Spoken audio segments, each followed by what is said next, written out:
सूर्य के समय है, जैसे सूर्य अंधकार को नाश करता है, उसी प्रकार से मेरे हृदय में जो भोग की संसार की जो वासनाएं है, जो अंधकार है, उसको आप नाश कीजिए।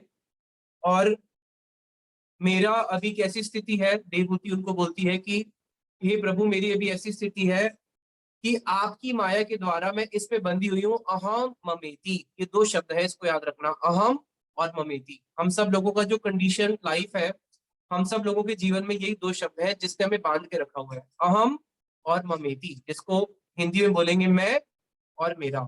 मैं मेरा करते करते कितने कितने जन्म निकल जाते हैं, और हम ये नहीं समझ पाते कि मैं कौन हूँ और मेरा वास्तविक में कौन है। मैं कृष्ण का दास हूँ और कृष्ण ही मेरे हैं, और इस जगत की कोई भी वस्तु मेरी नहीं है, ये शरीर भी मेरा नहीं है। तो मैं अपने आप को जो आत देह आत्मबुद्धि का मतलब होता है देह में आत्मा की बुद्धि कर लेना, देह को ही मैं समझ बैठना, इसको बोलते हैं अहम। और फिर ममेती, उसी से ममता होती है कि ये सारी वस्तु मेरी है। तो ये जो अहम और ममेती, ये जो इस प्रकार का मेरे हृदय के अंदर भाव है, प्रभु आप ही एकमात्र ऐसी एक्स है, आप ही एकमात्र ऐसी कुल्हाड़ी है जो संसार के इस आसक्ति को काट सकती हैं। इसलिए मैं आपके शरण में आती हूँ, और अब आप मुझे दिव्य ज्ञान दीजिए, जिससे मेरी भी संसार से आसक्ति खत्म हो। जिस प्रकार से कर्दम ऋषि जो है, उनके पति हैं, वो भगवत चिंतन करते हुए संन्यास के मार्ग में चल पड़े हैं, उनको किसी प्रकार का संसार का भय नहीं है। तो आप मुझे भी इस संसार से अभय प्रदान करके, इस संसार की भोग वासनाओं की तृष्णा से हटा के, मुझे भी आप भक्ति के मार्ग के बारे में बताइए। उसके बाद कपिल भगवान अपनी माता को बोलते हैं कि जिस प्रकार से मैंने पहले ऋषि मुनियों को आत्मज्ञान दिया था मैया, अब मैं तुझे भी वही आत्मज्ञान बताने जा रहा हूँ, जिसको सुन के बड़े बड़े ऋषि मुनियों ने भी मेरे चरणों को प्राप्त किया है, और इसको जो भी सुनेगा वो मेरे चरणों को प्राप्त करेगा ही करेगा। तो दो प्रकार के लोग हैं, दो प्रकार के लोग हैं, और इस संसार में जितने भी लोग हैं उनकी भी मुख्य दो प्रकार की चेतनाएं हैं। ये जो जगत है, ये त्रिगुण में जगत है, सतोगुण रजोगुण तमोगुण से बना है। और वो जो जगत है, भगवान का जो जगत है, वो इन तीनों गुणों से परे है, जहाँ पे एकमात्र शुद्ध सत्व, जहाँ पे भगवान की सेवा ही एकमात्र मूल है, और इस जगत में भोग की वासना है। तो जो लोग भोग करना चाहते हैं वो इस जगत में आते हैं, जो भगवान की सेवा करना चाहते हैं वो भगवत धाम जाते हैं। तो वो अपनी माता को पूरा सृष्टि तत्व बताते हैं, किस प्रकार से सृष्टि हुई, उसमें भी हम नहीं जाएंगे।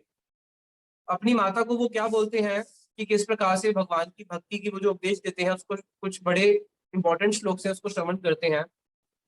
उन्होंने अपनी माता को बताया, प्रसंग जरम पाशाम आत्मना कव्यो विदु, स ए साधुषु कृष्ण मोक्ष द्वारम प्रावृतम। माता देखो, मैं तो आपको शॉर्टकट बताता हूँ। शॉर्टकट क्या है? प्रसंग जरम पाशाम आत्मना कव्यो विदु।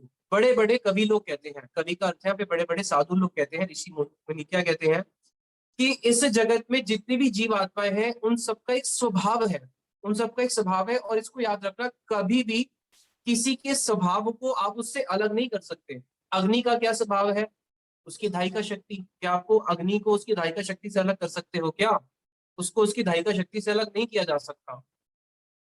औषधि का क्या स्वभाव है? औषधि का जो स्वभाव है वो क्या करती है? रोग का निवारण करती है, उसको उसके स्वभाव से अलग नहीं किया जा सकता। उसी प्रकार से इस जगत में जितने भी जीव हैं, उन सबका भी स्वभाव है। उन सबका स्वभाव क्या है? आसक्त हो जाना। हम किसी भी व्यक्ति से, किसी भी वस्तु के पास जब जाएंगे, हम उससे आसक्त होते ही होते हैं। यहाँ तक कि शिला स्वामी महाराज जी बोलते थे कि अगर किसी के पास बच्चे नहीं है विदेश में, तो वो क्या करते हैं, अपने घर में कुत्ते बिल्ली पाल लेते हैं, कुत्ते बिल्ली से आसक्ति करेंगे। लेकिन आसक्ति मूल है, बिना आसक्ति के जीव रह ही नहीं सकता, कहीं ना कहीं तो वो आसक्ति करेगा ही करेगा। तो अगर किसी प्रकार से ये जो आसक्ति है जीव की, स ए साधुषु कृतो, ये सबसे बड़ा शॉर्टकट है भक्ति का। कि अरे माता, अगर ये किसी की आसक्ति जो इस संसार में लगी हुई है, अगर वो इस संसार से हटके किसी प्रकार से साधु में लग जाए, मोक्ष द्वारम पावृतम, आप मेरे से पूछ रहे हो कि मुझे मुक्ति का मार्ग बताओ। अरे मुक्ति का द्वार तो उसके लिए अपने आप ही खुल जाता है, खोलना नहीं पड़ता, मुक्ति अपने आप उसके सामने आ जाती है। मुक्ति स्वयं मुकुलित अंजलि सेवते, मुक्ति स्वयं भक्त के आगे हाथ जोड़ के खड़ी हो जाती है, मुक्ति का द्वार अपने आप खुल जाता है। अगर उसकी जो आसक्ति है वो क्या हो? संसार से हटके साधु में लग जाए। और आसक्ति तो जीव का स्वभाव ही है, उससे तो वो हट ही नहीं सकता। बिना आसक्ति के कभी कोई जीव रह ही नहीं सकता। अगर किसी की आसक्ति खत्म हो जाए तो फिर वो क्या करता है? सुसाइड, तो उसको आसक्ति खत्म हो गई, सोचते नहीं भैया मैं जीना ही क्यों है, किसके लिए जीना है, सुसाइड तक चले जाता है। तो बिना आसक्ति के कभी जीव रह ही नहीं सकता। तो यहाँ पे वही कह रहे हैं कि अगर किसी प्रकार से ये आसक्ति साधु से हो जाए, किसी को बड़ा ही सुंदर कीर्तन में श्रील भक्ति विनोद ठाकुर जी कहते हैं, विमल वैष्णवे रति उपजीवे वासना होई बेशीना, कि अगर किसी की भी विमल वैष्णव है, यानी कि विमल वैष्णव का अर्थ होता है ऐसे वैष्णव जिनको विमल विशेष रूप से अमल, यानी कि जिनके हृदय में किसी प्रकार का काम क्रोध लोभ मोह इस प्रकार का मल नहीं है, जिनका हृदय हमेशा भगवान की ही सेवा में रत है, ऐसे वैष्णव से अगर किसी की रति उत्पन्न हो जाए, किसी को ऐसे वैष्णव से प्रेम हो जाए, तो उसका स्वाभाविक ही क्या होता है, वासना हाईवे क्षीण, उसकी संसार की वासना अपने आप क्षीण हो जाती है। जैसे शिला स्वामी महाराज जी, विदेशी लोग जो थे वो भी कृष्ण को नहीं जानते थे, ना वो राम को जानते थे, ना उनको कुछ शास्त्रों के बारे में पता था, लेकिन उनकी एक चीज बहुत अच्छी हुई, उनको शिला स्वामी महाराज जी से, शिला प्रभुपाद जी से अटैचमेंट हो गई। प्रभुपाद प्रभुपाद प्रभुपाद, वो प्रभुपाद के लिए कुछ भी करने को तैयार थे। एक विदेशी लेडी थी, अमेरिकन, 3 साल पहले जब यहाँ पे इस्कॉन की राधानाथ महाराज जी की परिक्रमा हुई थी, उसमें वो आई थी और उसने स्टेज पे बोला कि हम बुक डिस्ट्रीब्यूशन करने जाते थे, और हम जब बुक डिस्ट्रीब्यूशन करने जाते थे हमें नहीं पता था कि हम किसके लिए बुक डिस्ट्रीब्यूशन करने जा रहे हैं। शिला प्रभुपाद जी बोलते थे कि इस सेवा को करोगे से कृष्ण संतुष्ट होंगे, लेकिन हमारा कोई कृष्ण से संबंध नहीं था, लेकिन हम बुक डिस्ट्रीब्यूशन करने जाते थे केवल प्रभुपाद जी की संतुष्टि के लिए। और जब हम गर्मी के समय में बुक डिस्ट्रीब्यूशन कर रही थी, रोड पे खड़ी थी, एक व्यक्ति आया गाड़ी से, सिगरेट पी रहा था, और उसने सिगरेट का निशान मेरे हाथ पे, मैंने उसको जब बुक दिखाने की प्रयास करा तो उसने मेरे हाथ के यहाँ पे सिगरेट का निशान ऐसे ठोक दिया, और जब उसने मेरे यहाँ पे सिगरेट का निशान ठोक दिया, 40 ईयर्स, 40 साल हो गए और आज भी वो सिगरेट का निशान है। और जब मैं शिला प्रभुपाद जी के पास गई और उन्होंने देखा कि मैंने उसकी किस प्रकार से मैं उनकी सेवा करती हूँ, और उनका हृदय कितना पिघल गया मेरे प्रति, और मैं उस इस सिगरेट को निशान को देख के मुझे दुख नहीं होता, मुझे सुखी होता है, क्यों, किस प्रकार से मैंने अपने प्रभुपाद जी की सेवा करी। तो उनके पास जितने भी विदेशी लोग आए, मांस खाने वाले, गाय का मांस खाने वाले, मदिरा पान करने वाले, ड्रग्स लेने वाले, अवैध संग करने वाले, कौन सा ऐसा पाप है वो जो नहीं करते थे, लेकिन एक चीज अच्छी हो गई कि उनका प्रभुपाद जी के प्रति क्या हो गया, स्नेह उत्पन्न हो गया, और उसी रति के कारण क्या हुआ, उनकी संसार की वासना क्षीण होती रही, उनके हृदय में कृष्ण भक्ति अपने आप ही जागती रही। तो यहाँ पे सबसे बड़ा शॉर्टकट बताया उन्होंने अपनी माता को, कि अगर किसी प्रकार से हमारी साधुओं के प्रति क्या हो जाए, रति हो जाए, तो उसके लिए मोक्ष द्वार, उसके लिए भक्ति अपने आप ही उसके पास आ जाती है। फिर आगे बताया, अच्छा भाई ये तो समझ में आ गया कि साधु से आसक्ति करनी है, संसार से आसक्ति को उठा के साधु पे लगाना है, लेकिन साधु होता कौन है, साधु के लक्षण भी तो बताओ। तो आगे ही फिर साधु के लक्षण भगवान बताते हैं क्या, तितिक्षवा कारुणिका सुहृदा सर्वदेहिना अजात शत्रवा शांता साधवा साधु भूषणम। कह रहे हैं भाई साधु के भूषण क्या है, साधु के अलंकार क्या है, साधु के अलंकार है तितिक्षवा। तितिक्षवा का मतलब होता है कि वो बहुत टॉलरेंट होगा, हर चीज को सहन करेगा, सहनशील होगा। तितिक्षवा कारुणिका, अब यहाँ पे सहनशील का अर्थ दो है। एक सहनशील का तो अर्थ ये है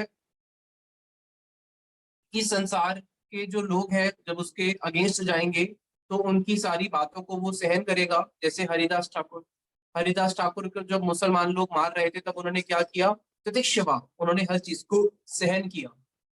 और एक साधक के लिए और भी बताया कि साधक के जीवन में, जब तक हम साधु नहीं बने, साधु बनने के मार्ग में चल रहे हैं, साधक के जीवन में बहुत सारे वेग आते हैं, काम का वेग, को क्रोध का वेग, लोभ का वेग, मोह मत्सर, जितने भी संसार के जो वेग हैं, वो उन सारे वेगों को सहन करता है, उन सारे वेगों के से वो विचलित नहीं होगा, उनको सहन करता रहेगा। जो भी उसके प्रारब्ध में लिखा है, जो भी हानि लाभ सबको वो सहन करेगा। हानि लाभ सबको सहन करेगा अर्थ क्या है, देखो हमारे साथ जब लाइफ में कुछ, किसी ने हमारी निंदा कर दी, किसी ने हमारी चुगली कर दी, किसी ने गाली गलौज कर दिया, उसको तो सहन करना ही है। लेकिन एक चीज और भी सहन करनी है, किसी ने बहुत मान सम्मान दे दिया, किसी ने बहुत पूजा प्रतिष्ठा दे दी, तो इस चीज को भी सहन करना है। शीला भक्ति विज्ञान भारती गोसाई महाराज जी बोलते थे, गुब्बारे की तरह फूल मत जाना, गुब्बारे की तरह फूल मत जाना, या फिर दूध की तरह उफल, दूध क्या है, थोड़ा सा वो हो तो पूरा झाग करके बाहर निकल जाता है, गुब्बारा भी हवा से फूल जाता है। तो उसी प्रकार से अ, इसको भी सहन करना कि किसी ने बहुत मान सम्मान प्रतिष्ठा दे दी और हम उसमें फूले ना समा गए, अरे वाह वाह बहुत बढ़िया, नहीं, उसको भी सहन करना, और उसको सहन करना और भी कठिन है। उसमें किसी प्रकार का मद ना आ जाए, उसमें किसी प्रकार का कहीं अपना स्व अभिमान ना जाग जाए, हर चीज को सहन करना। तो साधु क्या होता है, दीक्षवा सब कुछ सहन करता है, कारुणिका, और सबके ऊपर करुणा बरसाता है। यहाँ तक कि गुरुदेव एक उदाहरण देते थे कि पेड़ कभी किसी का बुरा नहीं करता। पेड़ क्या करता है, पेड़ को पत्थर मारो तब भी वो फल देता है, लेकिन अगर बहुत तेज आंधी और तूफान आ गई तब क्या होगा, आंधी तूफान आ गई तो पेड़ तो गिर जाएगा, लोगों के ऊपर पेड़ गिर जाता है, कितने लोग मर भी जाते हैं। लेकिन साधु, साधु के ऊपर अगर आंधी तूफान आ भी गया तब भी वो बुरा नहीं करेगा। आंधी तूफान आ गया यानी कि साधु बहुत क्रोधित हो गए, जैसे नारद जी को, और एकदम से उनको क्रोध आ गया, श्राप दे दिया। तो साधु ने जब भी किसी को श्राप दिया है, देखना उस श्राप के पीछे भी उसका मंगल हुआ है, उसको भगवान की प्राप्ति हुई ही हुई है। जिन जिनको भी साधु ने श्राप दिया है उन सबको 100% भगवान की प्राप्ति हुई है। बाकी साधन करने वाले को तो पता नहीं कब होगी, उनको तो गारंटीड है कि उनको हुई हुई है। जिनको भी नारद जी ने श्राप दिया, दुर्वासा जी ने श्राप दिया, ब्रह्मा जी ने श्राप दिया, सबको ही कृष्ण भक्ति, सबको भगवान की प्राप्ति हुई है। तो इसलिए गुरुदेव बोलते थे कि साधु जो होता है करुणिका, वो हमेशा करुणा करता है, वो कभी भी किसी का अमंगल कर ही नहीं सकता। इसलिए शास्त्रों में एक श्लोक आता है, भूता नाम देव चरितम दुखाए चा सुखाए चा सुखाए एव ही साधु नाम, कि देवों का जो चरित्र है वो कभी देवता किसी को दुख भी देते हैं और देवता कभी किसी को सुख भी देते हैं, वो दोनों चीजें देते हैं, दुख और सुख। लेकिन जो साधु होगा वो कभी किसी को दुख दे ही नहीं सकता, वो सबको हमेशा सुख ही देता है। यहाँ तक कि अगर कोई साधु को मारने भी आता है, उसका अमंगल करने आता है, तब भी वो उसका मंगल ही करता है। हरिदास ठाकुर जी को जब 22 बाजारों में कोड़ों से मारा जा रहा था, तो उस समय लक्ष्मी जी बड़े क्रोधित हो जाती है और विष्णु जी को बोलती है, आप कैसे हो, कितने निष्ठुर हो, आपके भक्त को नीचे कोड़ों से मारा जा रहा है और यहाँ पे आप खड़े हो, जाके अपना सुदर्शन चक्र क्यों नहीं लेके जाते, आपका सुदर्शन चक्र कहाँ चला गया। तो भगवान उस समय कुछ बोलते नहीं है। जब उनको 22 बाजार में मार पिट जाती है, उसके बाद अपनी पीठ घुमा के दिखाते हैं कि देख लक्ष्मी, जितने भी कोड़े पड़े थे वो हरिदास ठाकुर को नहीं पड़े, वो मेरी पीठ पे पड़ रहे थे, क्योंकि उस समय मैंने जाके उसको आलिंगन कर लिया था। और मैं अपने सुदर्शन चक्र को कैसे भेजूं, मैं तो स्वतंत्र नहीं हूं, मैं तो अस्वतंत्र हूं, ही अस्वतंत्र द्विजा। भगवान ने खुद बोला हुआ है कि मैं अस्वतंत्र हूँ, अहम भक्त पराधीन हूँ, मैं भक्त के पराधीन हूँ।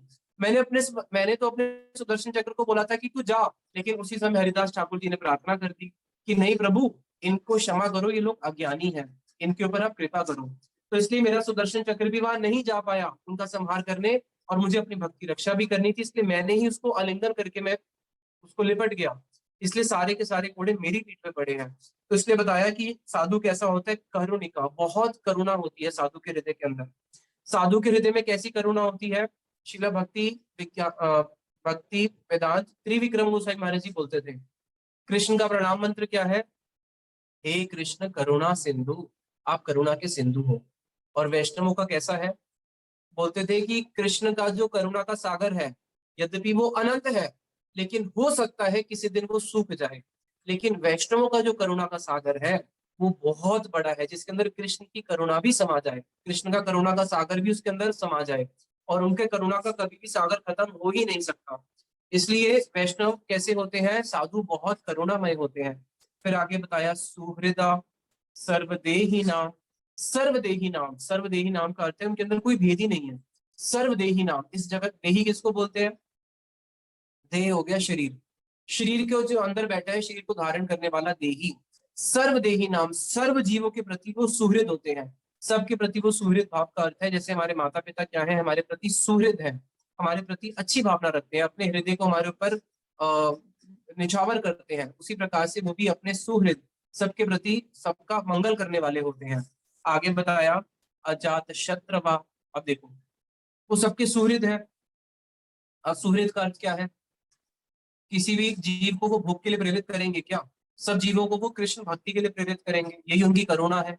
अब जब वो किसी को कृष्ण भक्ति के लिए प्रेरणा देंगे कि तुम कृष्ण भक्ति करो, और इस संसार के जो लोग हैं उनकी स्वाभाविक रुचि है संसार में भोग के प्रति, अगर कोई उनके भोग में बाधा बनेगा तो वो क्या करेंगे, उसको मारेंगे तो सही। जैसे एक बारी मैं वृंदावन में जा रहा था, एक बंदर बैठा था। अब वृंदावन में रोज 2 4 5 बंदर मर जाते हैं। कैसे? बिजली की तारों पे लटकते हैं, भूख लग रही होती है, कुछ खाने को नहीं मिलता तो बिजली की तार को कट कट खाना शुरू करते हैं। जैसे ही प्लास्टिक खत्म होगा, अंदर तो मेटल की तार है, करंट लग के चिपक जाएंगे। अब एक बंदर बैठ के तार को कट कट करके चबा रहा है। अब मैंने देखा भाई ये तो चिपक जाएगा। अब मैं उसको पत्थर लेके डरा रहा हूँ, मैं उसको पत्थर लेके इसलिए डरा रहा हूँ, भाई तू वहां से हट जाए किसी प्रकार से, उन्हें करंट लग जाएगा। अब वो मुझे जबरदस्ती अपनी आंख दिखा रहा है, पंजे दिखा रहा है। अब वो ये नहीं समझ पा रहा है कि भाई मैं उसका मंगल कर रहा हूँ। उसी प्रकार से इस जगत के जो जीव है, जब वैष्णव लोग उनका मंगल करने के लिए जाते हैं और वो बदजीव क्या देखते हैं तो मेरे भोग में बाधा बन रहा है, तो वो उसके प्रति शत्रु बन जाता है।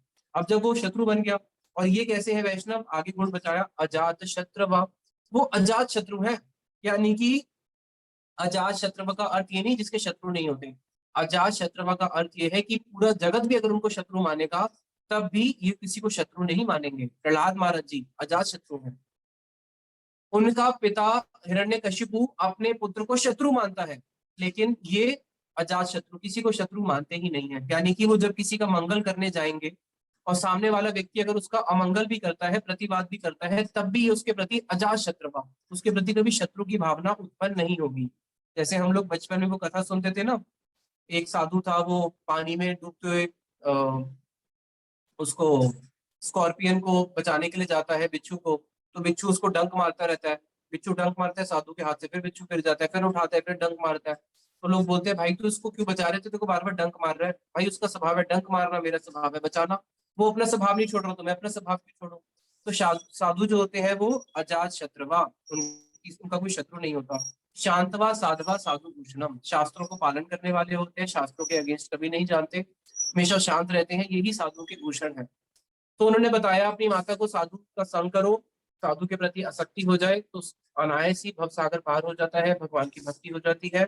और साधु के गुण भी बताए, साधु के ये, अब साधु की क्रिया क्या है, वो करता क्या है, ये तो उसका गुण हो गया, ये उसके गुण होते हैं, लेकिन उसकी भारी क्रिया क्या है, वो करता क्या है। फिर आगे बताते हैं, मया अनन्येन भावेन भक्ति कृरंती ये दृणाम मत कृत त्यक्त कर्मणा त्यक्त स्वजन बांधवा।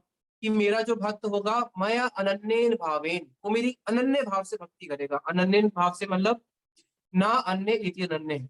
आज मैं देवी की उपासना कर रहा हूँ, कल मैं गणेश की कर रहा हूँ, शनिवार को शनिदेव के यहाँ भाग रहा हूँ, फिर कभी विष्णु मंदिर भाग रहा हूँ, जन्माष्टमी में यहाँ भाग रहा हूँ, रामनवमी में वहां भाग रहा हूँ, नहीं। मया अनन्य भावेन, अनन्य भाव से मेरी भक्ति करेगा। इसलिए भगवान के जो भी भक्त होते हैं सब अनन्य होते हैं। तो मया अनन्य भावे भक्तिम कृवंती ये दृढ़ाम, और मेरी भक्ति कैसे करेगा, बहुत दृढ़ भाव से मेरी भक्ति करेगा, बहुत दृढ़ भाव से। अपनी सारी एनर्जी को, अपने सारे समय को, अपने सारी तन मन धन से क्या करेगा, सब कुछ मेरे प्रति ही अर्पित करेगा, मेरी ऐसी भक्ति करेगा। मत कृत त्यक्त कर्मणास, और मेरे लिए अपने सारे भौतिक कर्मों को त्याग देगा। अब किसी को बोलो कि भाई कार्तिक मास है, आना है, या परिक्रमा है, आना है, तो बहुत लोग क्या बोलते हैं, अरे प्रभु जी कैसे आए संसार में, अरे उस दिन तो किसी की शादी में जाना है। अब भाई शादी में जाना है या परिक्रमा में आना है, वो तो आपको डिसाइड करना है। अब भगवान कह रहे हैं मेरी इतनी दृढ़ भक्ति करेगा, मत त्यक्त कर्मणा, मेरे लिए वो सारे कर्मों को त्याग देगा। त्यक्तवा स जन बांधवा, और मेरे लिए वो अपने बंधु बांधवों को भी त्याग देगा। अरे भाई कल उसकी बुआ की बेटी की शादी में जाना है, और कल वहां पे मठ में प्रोग्राम भी है, कैसे करें। चलो मठ में तो हर दो दूसरे दिन कोई ना कोई प्रोग्राम होता रहता है, शादी तो साल में एक ही बारी हो रही है, हम तो शादी में जाएंगे। लेकिन यहाँ पे भगवान कह रहे हैं कि जब वो मेरी दृढ़ भक्ति करेगा, एक होती है साधारण भक्ति, एक होगी दृढ़ भक्ति। जब वो मेरी दृढ़ भक्ति करेगा, वो मेरे लिए सारे कर्मों को भी त्याग देगा, और मेरे लिए अपने स्वजन बांधवा, अपने स्वजन बांधवों को भी वो क्या करता है, त्याग देता है। उसको बोलते हैं साधु। इसलिए श्री त्रिविक्रम गोसाई महाराज जी, जब हमारा कार्तिक का समय होता था, विदेश से बहुत सारे डिवोटीज आते थे, तो भक्तों को इंग्लिश में डिवोटीज बोलते हैं। तो वो महाराज जी बहुत हंसते थे, और महाराज जी को भी बोलता था ना, Maharaj ji he is a devotee, he is a devotee. Maharaj ji बोलते थे, oh you are a devotee, what have you devoted for Krishna, have you devoted your house, have you devoted your wife, have you devoted your job, what have you devoted for Krishna, बाबा you have devoted nothing. तो महाराज जी बोलते थे वास्तविक devotee कौन है, जिसने अपना 100% सब कुछ भगवान के लिए त्याग दिया है, वो ही वास्तविक साधु है, बाकी अभी सब हम स्टूडेंट्स हैं। इसलिए Krishna is not a share holder, Krishna is a proprietor. Krishna proprietor है, उनको शेयर नहीं चाहिए, उनको पूरा चाहिए। जैसे अपन एक रसगुल्ले का पैकेट लेके आए, 1 किलो का रसगुल्ला। अब ठाकुर जी को भोग क्या लगेगा? पूरा पैकेट ही तो भोग लगेगा। अब उसमें से एक रसगुल्ला किसी ने बच्चे ने निकाल लिया या किसी बंदर को दे दिया, अब बाकी का क्या भगवान को भोग लगेगा? नहीं, भगवान को 100% ही चाहिए। तो जब तक हम लोग इस लेवल पे नहीं आ जाएंगे कि हम अपना 100% भगवान को दे पाए, तब तक भगवान का विमान नहीं आने वाला, तब तक हम गो बैक टू गॉडहेड नहीं जाने वाले। तो वही हमारा आइडल होना चाहिए कि हाँ, मुझे भगवान को 100% ही देना है।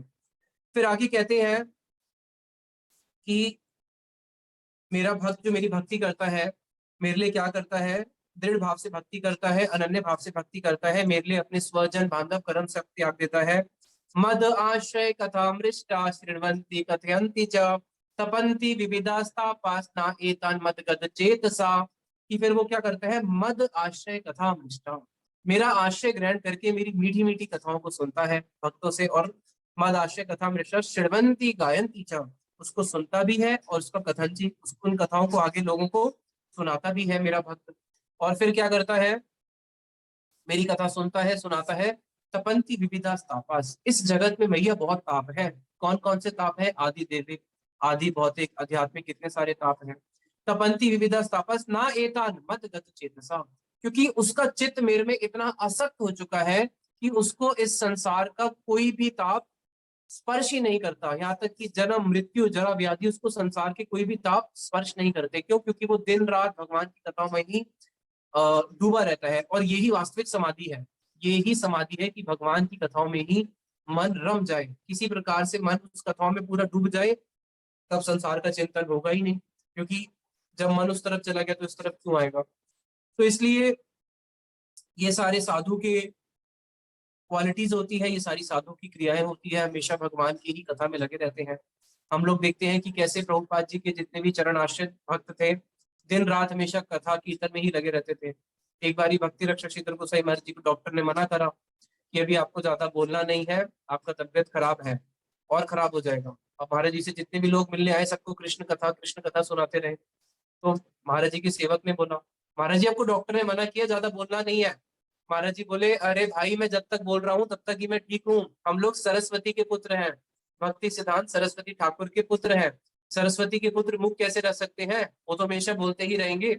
इसलिए कृष्ण कथा जब तक मैं बोल रहा हूँ तब तक ही मैं ठीक हूँ, इसलिए मुझे कृष्ण कथा बोलते रहने दो। हमारे शीला स्वामी महाराज जी का अगर आप लोगों ने लास्ट टेप देखा हो, जब वो बिल्कुल डेथ बेड पे है, मतलब आज वो अपने वापस भगवत धाम जाएंगे, बिल्कुल शरीर क्षीण हो चुका है, हड्डियां दिख रही हैं, तब भी बेड पे बैठ के डिक्टेटा फोन लेके क्या कर रहे हैं? भागवत को ट्रांसलेट कर रहे हैं, कृष्ण कथा कर रहे हैं। पूरा दिन बोलते रहते थे उनके पास। अगर आप श्रीला स्वामी महाराज जी की टेप मिनिस्ट्री देखो, पूरी उनकी टेप मिनिस्ट्री है, जिसके अंदर लास्ट के 11 साल में जो उन्होंने प्रीचिंग करी है, उनके पास जो शिष्य आए, उन्होंने उनकी मॉर्निंग वॉक्स, उनकी कन्वर्सेशन, सब कुछ रिकॉर्ड करके रखा हुआ है। वो 11 साल का इतना डेटा है कि उसको सुनने में पूरा जीवन निकल जाएगा हमारा। हमारे गुरुदेव का देखो, हमारे गुरुदेव की कितनी सारी कथाएं हैं। हमारे गुरुदेव की जितनी कथाएं रिकॉर्डेड है, हम लोग चाहे तो उसमें गिनीज बुक रिकॉर्ड में नाम डाल सकते हैं कि गुरुदेव की जितनी कथाएं रिकॉर्डेड है, उस टाइम पे जब ये सारी फैसिलिटीज नहीं होती थी, केवल उनको कैसेट्स होती थी, हजारों लाखों गुरुदेव की कथाएं हैं। पूरा जीवन केवल कृष्ण कथा कृष्ण कथा कृष्ण कथा ही करते रहे। तो ये साधु का वो होता है कि हमेशा वो कृष्ण कथा में ही डूबा रहता है। तो ये संगास तेषु अथा में प्रार्थया, हे मैया तुम यही प्रार्थना करो कि किसी प्रकार से तुम्हें ऐसे साधुओं का संग मिल जाए। और हमारे गुरुदेव भी यही बोला करते थे हमेशा कि भगवान से कुछ मांगो तो क्या मांगना? साधु संग ही मांगना। श्रीमद् भागवतम अगर आप खोल के देखो, श्रीमद् भागवतम में जितने भी भक्त हैं, सब लोगों ने भगवान से यही मांगा है कि किसी प्रकार से हमें साधुओं का संग मिल जाए। सत्तां प्रसंगान मम वीर्य संविदो भवन्ति हृत कर्ण रसायना कथा तद जोशनाद अश्व अपवर्ग वर्तमनि श्रद्धा भक्ति रतिर अनुक्रमिष्यति। बहुत इंपॉर्टेंट श्लोक है ये आप सब लोग याद भी कर लेना, भेज देंगे। सत्ताम प्रसंगान मम वीर्य संविदो, सत्ताम यानी कि जो मेरे साधु हैं वो क्या करते हैं? प्रसंगान मम, वो मेरे ही प्रसंग में हमेशा रमे रहते हैं, मेरी ही हमेशा चर्चा करते रहते हैं। सत्ताम प्रसंगानम वीर्य संविदो, जो मेरी हरि कथा है वो बहुत वीर्यमयी है, बलशाली है। जैसे शेरनी का दूध, शेरनी के दूध को रखने के लिए क्या चाहिए? सोने का पात्र चाहिए। शेरनी के दूध को अगर आप सोने के पात्र को छोड़ के किसी भी और अन्य पात्र में रखोगे, वो पात्र फट जाएगा। वो उसके दूध को धारण ही नहीं कर सकता। शेरनी का दूध केवल सोने का पात्र ही धारण कर सकता है, चाहे वो लोहे का हो, पीतल का हो, चांदी का हो, सारे के सारे फट जाएंगे। तो बताया उसी प्रकार से सत्ताम प्रसंगान मम वीर्य संवित, कि जो मेरी हरि कथा है बहुत वीर्यमयी कथाएं हैं। और कृष्ण की जो वीर्यमयी कथाएं वो कहाँ से निकलती है? वो साधु के ही हृदय से निकलती है। और जब वो साधु के हृदय से निकलती है, भवंती हृत कर्ण रसायना कथा, और वो जब निकलती है उस कथा में क्या होता है, जो वास्तविक साधु होंगे उनके मुख से जो हरि कथा निकलेगी वो हरि कथा साधारण नहीं होगी।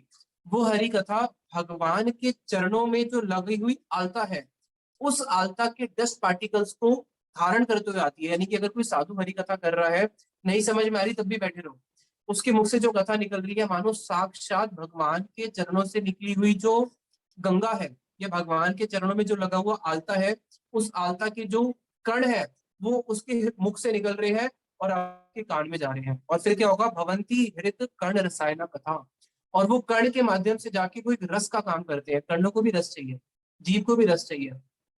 वो एक ऐसा रसायन है, वो रसायन फिर कान के माध्यम से जब हृदय में जाता है, फिर हृदय के जो तीन ताप हैं, सारे के सारे तापों को शांत कर देता है। हृदय में जितनी भी भोग की वासनाएं हैं, जो दिन रात जीव को दौड़ाती रहती है, भगाती रहती है, उन सबको शांत कर देती है। और फिर क्या होता है? तज्जोषणाद, बहुत जल्दी, शॉर्टकट बता रहे हैं भगवान। और कलयुग के जीवों को तो वैसे ही शॉर्टकट चाहिए, समय ही नहीं है। और जो थोड़ा बहुत समय है वो भी कहाँ कहाँ चला जाता है पता ही नहीं चलता। तज्जोषणाद अश्व अपवर्ग वर्तमनी, और बहुत जल्दी अपवर्ग यानी कि वर्ग अपवर्ग यानी कि वैकुंठ धाम, श्रद्धा रति भक्ति अनुक्रमिष्यति, अगर किसी के पास श्रद्धा नहीं भी है, कथा सुनते सुनते उसकी श्रद्धा अपने आप हो जाएगी। और उसके बाद ये क्रम बताया, श्रद्धा रति, उसके बाद उसकी रति हो जाएगी, भक्ति, फिर जाके उसकी भगवान के प्रति भक्ति होगी, अनुक्रमिष्यति, ये क्रम है। जब हम हरि कथा सुनेंगे, हरि कथा सुनते सुनते हमारी श्रद्धा डेवलप होती रहेगी। श्रद्धा डेवलप होने के बाद फिर हमारी रति हो जाएगी। रति का मतलब है कि बस अब तो वो बिना कृष्ण कथा के रह ही नहीं सकता। जैसे कोई व्यक्ति है, उसको अगर 3 दिन भोजन ना मिले तो क्या होगा? 3 दिन भोजन ना मिले तो वो छटपटाने लग जाएंगे उसके प्राण, अरे भोजन चाहिए, भोजन चाहिए, सूखा दुखा कहीं भी कुछ भोजन तो दो। गर्मी का समय होगा, पानी चाहिए। एक दिन हो गया पानी नहीं पिया, अगले दिन प्यास के कारण वो तड़पता है मछली की तरह। उसी प्रकार से ये जो हरि कथा है, जब जीव, कैसे पता चलेगा कि वो भजन में आगे बढ़ रहा है नहीं बढ़ रहा? उसके अंदर एक तड़प आ जाएगी, अरे हरी कथा नहीं मिली आज, आज का दिन तो मेरा पूरा व्यर्थ चला गया, मुझे कथा ही नहीं मिली सुनने को। तो वो कथा के बिना रह ही नहीं पाएगा, कथा उसके प्राण बन जाएंगे। जैसे भी अनगत प्राण है, जलमय प्राण है, उसी प्रकार से जो भक्त होते हैं उसके कथा में प्राण है, बिना कथा के वो नहीं रह सकता। तो यहाँ पे वही कह रहे हैं भगवान कि उसकी बहुत जल्दी श्रद्धा, फिर कथा में उसकी रति हो जाती है, बिना कथा के वो रह ही नहीं पाता, भक्ति, फिर जाके भक्ति होती है, अनुक्रमिष्यति, माता ये क्रम है, इस क्रम से ही होता है। इसलिए शीला स्वामी महाराज जी बोलते हैं इस श्लोक की टीका में कि the easiest way to control mind is listen Hari katha. मन को कंट्रोल करना बहुत कठिन है, यहाँ तक कि अर्जुन भी हार गए। कब? द्वापर युग में, और अभी तो भाई कलयुग है, सब खाना पीना सब अपवित्र है। तो जब अर्जुन भी हार गए, अर्जुन ने भी बोल दिया, चंचला भी मना, कृष्णा मेरा मन बहुत चंचल है प्रभु, मेरे मेरे बस की नहीं है कंट्रोल कर पाऊं। इतने बड़े धनुर्धारी जो हवा को कंट्रोल कर सकते हैं, चंचला भी मना कृष्णा प्रमाति बलवत दृढ़म, कि अर्जुन इतने बड़े धनुर्धारी थे कि वो वायु को भी अपने वेग में रख सकते हैं, वो भी अपने मन को हाथ में नहीं रख पाए, उन्होंने हाथ खड़े कर दिए। तो हम कैसे कर सकते हैं? लेकिन शिला स्वामी महाराज जी बोलते हैं सबसे सरल प्रोसेस है भगवान की कथा। भगवान की कथा के माध्यम से हमारा जो मन है वो बहुत जल्दी भगवान में आसक्त हो जाता है और पता ही नहीं चलता, अनायास ही हो जाता है। इसलिए एक नया नया व्यक्ति जो भी भक्ति करने आया है, बिल्कुल नियोफाइट डिवोटी, अब वो बैठ के कृष्ण कथा सुन रहा है, आधी समझ में आ रही, आधी नहीं भी आ रही। और एक तरफ एक बहुत बड़ा योगी, बहुत बड़ा तपस्वी है, उसने हजारों साल तपस्या करी है, बहुत योग किया है, और अपने मन को बहुत कंट्रोल कर रहा है। उससे ज्यादा श्रेष्ठ तो ये व्यक्ति जो अभी मंदिर में आया और बैठ के चुपचाप बैठ के पंखे के नीचे बैठ के प्रसाद पा के भगवान की कथा सुन रहा है। और जिसने हजारों साल योग तपस्या करी है उससे बहुत ज्यादा श्रेष्ठ है ये आज का नया आया हुआ कनिष्ठ भक्त भी। इसलिए शिला प्रभुपाद जी बोलते रहे, शिला भक्ति सिद्धांत सरस्वती ठाकुर प्रभुपाद जी, जो एक बार गौड़िया मठ आ गया, शाम को आरती में भगवान के दर्शन कर लिए, घंटी बजा दी, कथा सुन ली, उसका तो जीवन सफल हो गया, मायावादी से बहुत आगे है वो। तो इसलिए यहाँ पे वो वही बोल रहे हैं कि भगवान कैसे हैं, अजीतो अपि जीतो अपि अजीत तेज त्रिलोक्याम, भगवान अजीत है, उनको कोई जीत नहीं सकता। लेकिन अगर कोई भगवान की हरि कथा को सुनता है तो उस हरि कथा का प्रभाव ही होता है कि वो भगवान को भी जीत लेता है, भगवान की उसके सामने हार हार जाते हैं। तो इसलिए भगवान को प्राप्त करने का सबसे सरल उपाय है, वो बताते हैं हरि कथा। मेरे भक्तों के संग में जाके हरि कथा सुनो। उसके बाद फिर माता प्रश्न पूछती हैं आगे कि प्रभु आपने जो अपनी भक्ति के बारे में बताया कि साधु का संग करो, साधु के पास जाओगे भक्ति मिलेगी, तो कितने प्रकार की आपकी भक्ति होती है और कैसे कैसे आपकी भक्ति होती है, और आप मुझे ऐसा कुछ बताइए जिससे बहुत शीघ्र ही मैं आपके चरणों को प्राप्त कर पाऊं। और भक्ति, शिला स्वामी महाराज जी बताते हैं भक्ति एक ऐसा बाण है, बाकी जितने भी योग हैं वो सारे योग कब भगवान के पास जाएंगे नहीं भी जाएंगे कोई गारंटी नहीं है। भक्ति के अलावा तो बाकी और कोई भगवान के पास जा ही नहीं सकता, वो कहाँ लेके जाएंगे उनकी भी गारंटी नहीं है। लेकिन भक्ति एक ऐसा बाण है जो सीधा डायरेक्ट जीव आत्मा को भगवान के चरणों के पास लेके जाता है, बिना किसी रोक टोक के, बिना किसी बैरियर की। तो वहां पे माता बोलती है कि मैं तो स्त्री हूँ और स्त्री बुद्धि होने के कारण मेरी बुद्धि भी बहुत कम है और बहुत सारी विषयों को मैं नहीं भी समझ पाती हूँ। तो तुम मुझे ये बताओ कि भक्ति कितने प्रकार की है, कैसे कैसे भक्ति होती है, और सबसे अनायास तरीका क्या है भगवान की भक्ति को प्राप्त करने का। तो वहां पे फिर देवहूति को कपिल भगवान बताते हैं कि जिस प्रकार से हमारी इंद्रियां हैं, हर इंद्रियों के एक एक अधिष्ठात्री देवता होते हैं। हाथों के इंद्र हैं, नेत्रों के सूर्य हैं, हर इंद्रियों के एक एक देवता होते हैं। और सारे इंद्रियों का स्वामी कौन है? जितनी भी इंद्रियां हैं सारे इंद्रियों के स्वामी है मन। अगर मन काम ना करे तो इंद्रियां काम नहीं करती है। जैसे एक उदाहरण, एक बच्चा टीवी देख रहा है, टीवी देखते हुए इतना अविष्ट हो गया, उसकी माता बोल उसके सामने दूध रख के जाती है और बोलती है बेटा दूध पी ले। हाँ हाँ माँ पी लूंगा। फिर आवाज आती है बेटा दूध पिया नहीं पिया? हाँ हाँ पी लूंगा। फिर थोड़ी देर बाद तूने दूध अभी तक पिया नहीं पिया? हाँ हाँ पी रहा हूँ पी रहा हूँ। अब पीता नहीं है तो माता को गुस्सा आता है, आके क्या करती है टीवी बंद कर देती है। और वो एकदम लड़ता है टीवी क्यों बंद किया? तो माता बोलती है देखो 3 बारी बोलिए दूध, 4 बारी बोलिए दूध पी ले, पीता क्यों नहीं है? आपने मुझे दूध दिया कब है? आपने कब बोला पी ले? अब उसको माता ने दूध दिया, उसने देखा, माता ने बोला दूध पी ले, उसने जवाब भी दिया हाँ पी लेता हूँ। लेकिन अब क्यों झूठ बोल रहा है क्या बच्चा? बच्चा झूठ नहीं बोल रहा। उस समय उसकी जो इंद्रियां काम कर रही थी, मन वहां पे नहीं था, मन उसका टीवी में अविष्ट था। इसलिए उसको पता ही नहीं चला कब माँ दूध आके रख के चली गई, पता ही नहीं चला कि माँ ने कब बोला और इसने हाँ बोल भी दिया स्वभाव वशत हाँ पी लेता हूँ। तो ये जो मन है, मन के कारण ही सारी इंद्रियां काम करती है। अगर मन नहीं होगा तो इंद्रियां काम ही नहीं कर पाएगी। इंद्रियां है सेना और सेनापति है मन। जैसे एक उदाहरण और देते थे श्रील भक्ति विज्ञान भारती स्वामी महाराज जी, बिल्वा मंगलदास ठाकुर का।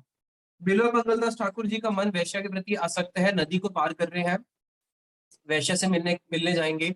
नदी पार करते हुए एक शव को पकड़ के चले गए। अब शव को जब उन्होंने पकड़ा, उसको लकड़ी समझ के पकड़ लिया। अब शव को पकड़ने से पता नहीं चलता लकड़ी है या शव है। पकड़ा, जब पकड़ा होगा तो सुगंध या दुर्गंध भी तो आई होगी, देखा भी तो होगा। तब उनकी आंख ने भी काम करना बंद कर दिया, नासिका ने भी काम बंद कर दिया, त्वचा भी जो है स्पर्श वो भी नहीं समझ पाई कि मैंने लकड़ी को नहीं मुर्दे को पकड़ा हुआ है। क्यों? क्योंकि मन वैश्या में इतना आसक्त हो गया था। तो मन जो है सारी इंद्रियों का स्वामी है, जहां पे मन होता है वहीं पे ही इंद्रियां काम करती हैं।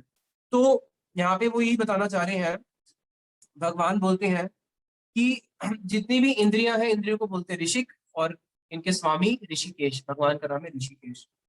तो हमें क्या करना है, अपने मन को भगवान में लगाना है। किस प्रकार से? जैसे हम खाना खाते हैं तो अंदर एक जठर अग्नि है, सबको डाइजेस्ट कर देती है। तो उसी प्रकार से जो भगवान की भक्ति है, कि भगवान की भक्ति क्या करती है, हमारे जो लिंग देह है, लिंग देह का मतलब होता है जो हमारा सूक्ष्म शरीर है, मन बुद्धि अहंकार। जब हम भगवान की भक्ति करना शुरू करते हैं, मन को भगवान के चरणों में लगाते हैं हरि कथा के माध्यम से, तो हमारा ये लिंग देह भस्म हो जाता है। लिंग देह भंग है अनायास से, बहुत अनायास ही लिंग देह भस्म हो जाता है। और जिस दिन हमारी सटल बॉडी खत्म हो जाएगी, यानी कि आत्मा के ऊपर एक आवरण लगा हुआ है, मन बुद्धि अहंकार और चित्त, ये जो आवरण है, यही आवरण क्या करता है, इसी में हमारे सारे पूर्व पूर्व जन्मों की वासनाएं स्टोर है, जो हमें अनेक अनेक मटेरियल बॉडीज में ट्रैवल करवाती रहती है। लेकिन भगवान की भक्ति के प्रभाव से क्या होता है, ये जो सटल बॉडी है, इस सूक्ष्म शरीर ही खत्म हो जाता है। और जिस दिन हमारा आत्मा का ये सूक्ष्म शरीर खत्म हो गया, जो आवरण खत्म हो गया, तो आत्मा तो प्योर ही है, वो बिल्कुल प्योर है। उसके ऊपर एक ये आवरण है जो इम्प्योर का इम्प्योरिटीज है। जिस दिन ये आवरण खत्म हो जाएगा, उसी दिन उसको फिर कोई नहीं रोक सकता। वो जीव सीधा भगवान के धाम जाएगा ही जाएगा। मानो भगवान हो गए चिंबक और जीव हो गया एक मैग्नेट। अभी जो सटल बॉडी है ना, सूक्ष्म शरीर, ये एक आयरन के ऊपर जैसे लोहे के ऊपर जंग लग जाता है, तो ये एक जंग है। जब ये जंग खत्म हो जाएगा तो सीधा जीव भगवान के प्रति अट्रैक्ट होगा ही होगा। और इस जंग को खत्म करने का विधि क्या है, जो चैतन्य महाप्रभु ने बताया ना, चेतो दर्पण मार्जनम। ये हरि नाम से क्या होता है, जो चित्त है साफ होता है, यानी कि चेतो दर्पण मार्जनम, ये चित्त साफ होता है, रस्ट हट जाती है और फिर भगवान के प्रति वो पूरा जाता है। फिर आगे कह रहे हैं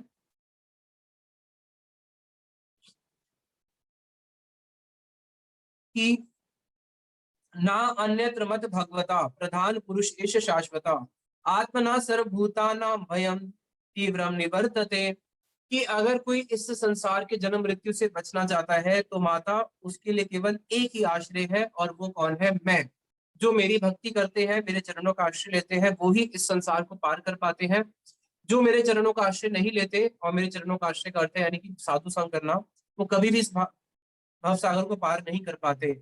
मत भयात वाति वातो अयम सूर्यास्तपति मत भयात वर्षात इंद्रो दहति निर्मृत्युर शश्चरती मत भयात वाति वातो अयम। मेरे ही भय से क्या होता है, वायु जो है, वायु काम करती है।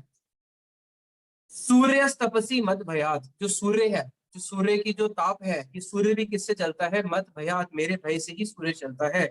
वर्षत इंद्रो, जो इंद्रदेव जो वर्षा करते हैं, वो भी कैसे करते हैं, मेरे ही भय से करते हैं। मृत्युश्चरती मत भयात, यहाँ तक कि मृत्यु जो आती है, सबको मृत्यु लोक में मृत्यु आती है, ये मृत्यु भी जो कार्य करती है, मेरे ही भय से करती है। यहाँ तक कि वेदों में बताया गया है, भीषास मत वाता पवते भीषोद होती सूर्या, कि भगवान के ही भय से सूर्य चंद्रमा देवता सारे कार्य करते हैं। तो ये सारा का सारा जगत जो है मेरे भय से ही चलता है। और जब तक कोई मेरे चरणों का आश्रय नहीं लेता माता, तब तक वो इस संसार के भय, इस संसार की जन्म और मृत्यु से पार नहीं जा पाता। लेकिन जो मेरे एक बारी भक्ति योग के द्वारा, भक्ति योगेन योगिना, जो योगी भक्ति योग करके मेरे चरणों का आश्रय ले लेता है, वो इस संसार के सारे भय से मुक्त होके मेरे धाम को, जो मेरा वैकुंठ धाम है, उसको प्राप्त करता है। इसलिए एतावान एव लोके अस्मिन पुंसम निशिरे सुदये। माता, इस जगत में जितने भी जीव हैं, उनका केवल एक ही श्रेय है। श्रेय मतलब समझते हैं ना आप लोग, मंगल। इस जगत में हर वस्तु अमंगल है, इस जगत में केवल एक ही वस्तु मंगल है, वो क्या है, भगवान। और भगवान की तदिया वस्तु, भगवान, भगवान का नाम, भगवान का धाम, भगवान का प्रसाद, भगवान के भक्त, यही भगवान ही केवल मंगल वस्तु है। निश्रेय उदय, इसलिए इस जगत में जितने भी जीव हैं माता, उन सब का, मैं तो तेको उपदेश दे रहा हूँ, लेकिन अपनी माता के माध्यम से किसको उपदेश दे रहे हैं, इस जगत की हम सारे जीवों को उपदेश दे रहे हैं। क्या, कि इस जगत में केवल एक ही निश्रेय उदय है, केवल एक ही ऐसा कार्य है जिससे हमारा श्रेय उदय हो सकता है। वो क्या है, तीव्रेण भक्ति योगेन मनोमयी अर्पितम स्थिरम, कि कोई तीव्र से मेरी भक्ति योग करे और अपने मन को मेरे में स्थित कर दे, तो उसी में ही जीव का मंगल है। इसलिए गीता का सबसे इंपॉर्टेंट श्लोक क्या है, गीता का सार क्या है, जिसे भगवान बोलते हैं, मन मना भव मत भक्तो मदयाजी माम नमस्कुरु, कि अर्जुन अपना मन मुझे दे दो। और यही सबका सार है। किसी प्रकार से ये जो मेरा दुष्ट मन है, कुशित मन है, जो कोटि कोटि जन्मों से मुझे धोखा दे रहा है, किसी प्रकार से अब इस जन्म में मैं उसको धोखा दे दूं, और उसको मैं संसार के इससे बचा के और उसको भगवान के चरणों में लगा दूं, उसी में ही जीवन की सार्थकता है। किसी ये किसी भी प्रकार से बाय भुग और क्रूप, ये मन कृष्ण में लग जाए, बस उसके बाद तो हो गया बेड़ा पार। तो वो यहाँ पे वही कह रहे हैं कि वो लगेगा तीव्र भक्ति योग। अगर कोई तीव्र से मेरी भक्ति योग करता है और अपने मन को मेरे में स्थित कर देता है, इससे बढ़कर जीवों का और कोई मंगल हो ही नहीं सकता। ये ही जीव मात्र का एकमात्र मंगल है, कि किसी प्रकार से उसका मन जो है कृष्ण में लग जाए।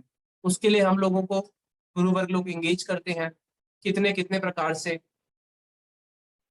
महाप्रसाद कराते हैं। चतुर्विधा श्री भगवत प्रसादा स्वादान तृप्तान हरि भक्त संगान कृत्वेव तृप्तिम भजत सदैव वंदे गुरु श्री चरणारविंदम। ऐसे गुरु की बार बार वंदना करता हूँ कि वही कृष्ण मेरे सामने क्या आते हैं, कृष्ण की कृपा मूर्ति, वही कृष्ण की कृपा मूर्ति गुरु के रूप में मेरे सामने आती है, मुझे भगवान का चतुर्विधा प्रसाद पान करवाती है, भगवान के संकीर्तन में लगाते हैं, श्री विग्रह राधा नित्य नाना, भगवान की श्री विग्रह की सेवा में लगाते हैं, कि किसी प्रकार से इस जीव का मन जो है वो कृष्ण में लग जाए। तीव्रेण भक्ति योगेन मनोमय अर्पितम स्थिरम। यही एकमात्र हमारा प्रयोजन और इसी में ही हमारा मंगल है। उसके बाद फिर आगे वो माता को और क्या उपदेश देते हैं, इसको हम अगली क्लास में श्रवण करेंगे। अभी किसी की कोई क्वेश्चन है तो अनम्यूट करके पूछ सकते हैं।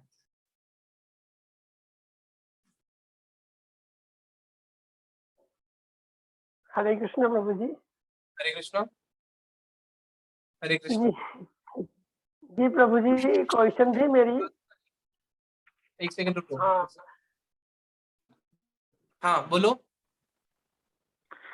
जी प्रभु जी, मेरी क्वेश्चन थी। मैं अनुभव करता हूँ कि कृष्णा जी मेरे साथ है। लाइक मैं जब स्कूल कॉलेज जाता हूँ और कभी भी लाइक खेलता हूँ तो फिर मैं अनुभव करता हूँ कृष्णा जी मेरे साथ है। फिर वॉक करता हूँ कभी भी, फिर तब भी। और मेरा विजुअलाइजेशन अच्छा है कृपा की, कृष्णा जी की कृपा से। तो मैं लाइक आंख बंद करने से आ जाते हैं मेरे सामने, पूरा आ जाते हैं अच्छा से। मेरा विजुअलाइजेशन अच्छा है।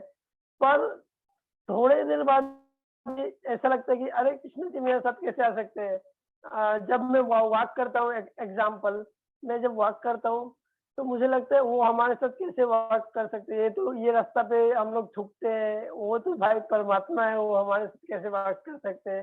फिर जब हम ठीक खेलते है, हैं तो हम लोग सोचते आप अभी और कथा सुनिए धीरे धीरे, फिर आपको पता चलेगा। क्योंकि भगवान कृष्ण का साक्षात्कार इतना आसान नहीं होता प्रभु जी, है ना। भगवान कृष्ण का साक्षात्कार बहुत मुश्किल है, और जिसको एक बार भगवान का साक्षात्कार हो भी जाता है वो कभी किसी को बोलेगा भी नहीं। शास्त्र ऐसा बोलते हैं। जैसे किसी के पास बहुत बड़ा धन हो तो उसको छुपा के रखते हैं ना, तो अपनी अनुभूति को छुपा के रखना होता है। और भगवान के जब हमें दर्शन होते हैं तो शास्त्रों में बताया गया है, देखिले नयन है अचेतन झरे प्रेममय वारी, कि आंखों से फिर केवल आंसू ही आंसू बहते रहते हैं। और भगवान के दर्शन इतना आसान नहीं है। नारद जी ने बहुत, नारद जी का अगर आप भागवत में दृष्टांत पढ़ोगे, नारद जी ने अपनी माता को भी, जब उनकी माता शांत हो गई, वो जंगल में चले गए, उन्होंने बहुत भजन किया। बहुत भजन करने के बाद उनको भगवान की एक क्षण के दर्शन हुए थे, just a fraction of second, एक क्षण भी नहीं, एक लव मात्र दर्शन हुए थे। उसको देख के तो उनका विरह इतना बढ़ गया कि वो मछली जैसे छटपटाती है वो छटपटाने लगे। तो फिर आकाशवाणी हुई कि अब तुम्हें मेरे और दर्शन नहीं होंगे।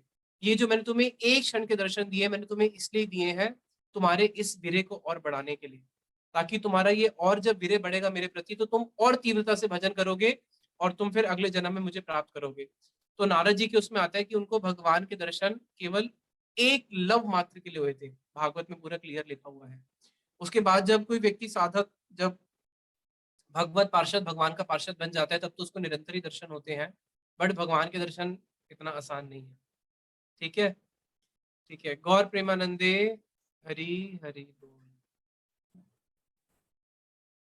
ठीक है, अभी रखते हैं फिर। हरे कृष्णा, दंडवत प्रणाम। हरे कृष्णा प्रभु। प्रभु जी, क्वेश्चन। हाँ, प्रणाम प्रभु जी। दंडवत प्रणाम। हरे कृष्णा प्रभु जी, I have a हरे कृष्णा प्रभु जी, दंडवत प्रणाम। प्रभु जी, मेरे को हरे पूछने की कृष्णा, क्या दंडवत प्रणाम। ग्रस्त जीवन छोड़ना पड़ेगा पूरी भक्ति में जाने के लिए? ग्रस्त धर्म छोड़ना पड़ेगा गृहस्थी में जाने के लिए। हरे कृष्णा। हरे कृष्णा प्रभु जी, I have one question. Hare Krishna.